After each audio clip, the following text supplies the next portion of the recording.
Hashama harka fuunee daawwattoota keenya kabajamoo jaalatamoo maatiiwwan chanelii kanaa as dhiyaadhaa isiniin jennaarraa waan addaa taniin takkaa hin dhageenye qabadhee isinii dhiyaachuudhaafin asirratti mul'adhe. Mata dureen seenaa tanaa waan nama hawwataa yookiin waan nama ajaa'ibsiisaa qabdiif keessa.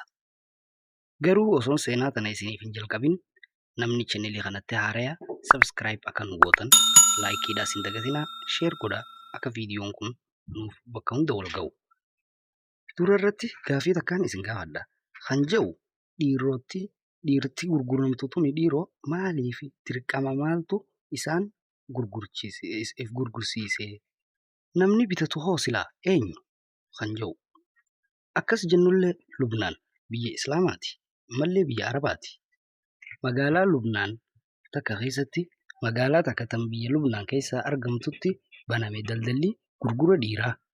Bakki sun wanni dubartootaaf dhiyeessite dubartoota bakka san dhufe akka fedhii isaaniitiin dhiira keessa laallatanii kan isaaniif ta'e bitatan mana isaaniitti galataniin.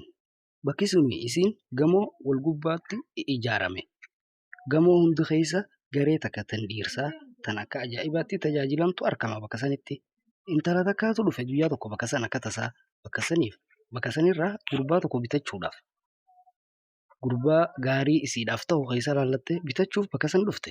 Hasilaa si fayyadeettu keessa laallachuu dhufte. Seerri bakka saniitiis dubartiin takka yoo bakka san dhuftee gamoo tokkoffaa bira kuttee kan lammaffaatti yoo kan dabartu taate akka halamadaatti gad deebitee lamata keessa laallachuu hin dandeenye.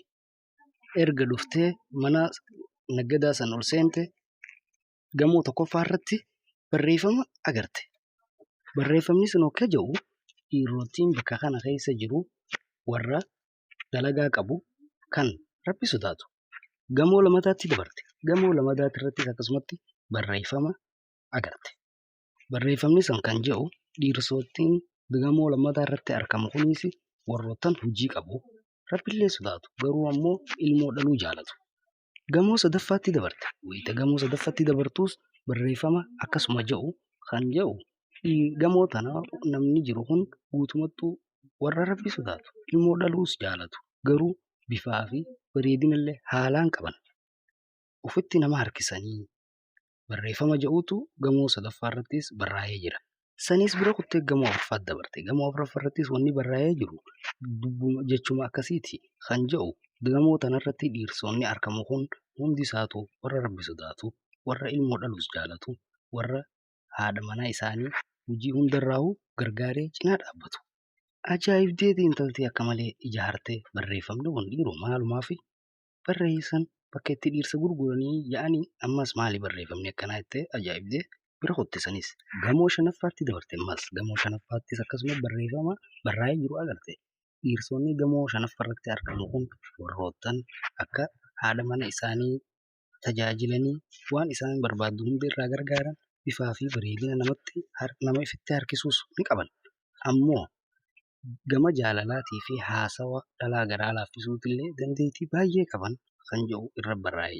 Gammaddeetii intalti hofaltee hin dhaabbanne ammas achumaan irra deemuu jalqabdee karaa gamoo jahaffaa ol dabarte. Akkasuma ammas gamoo jahaffaa irratti barreeffama agarte. Barreeffamni sun kan jedhu ta'e galatoome obboleettii teenya ati maamilootan keenya kan miliyoona 436,200 kan gamoo jahaffaarra gahe keessaa tokko. Akkasuma ammas wanni sii himnu gamoo jahaffaa kanarra akka wannummaan tokko kan dhiirsa ja'ame hin jirre siifillee hin mijjooytu gamoolee bira ol kutteetti gad deebitee lamata dhiira biraa keessa laallachuun. Achumaan ajaa'ibdee intalti dhiiroo akkamuma kiyyaan ta'a silaa gamoo tokkoffaarraa tokko keessa laalladhee bitadhee jettee bisheenuuti.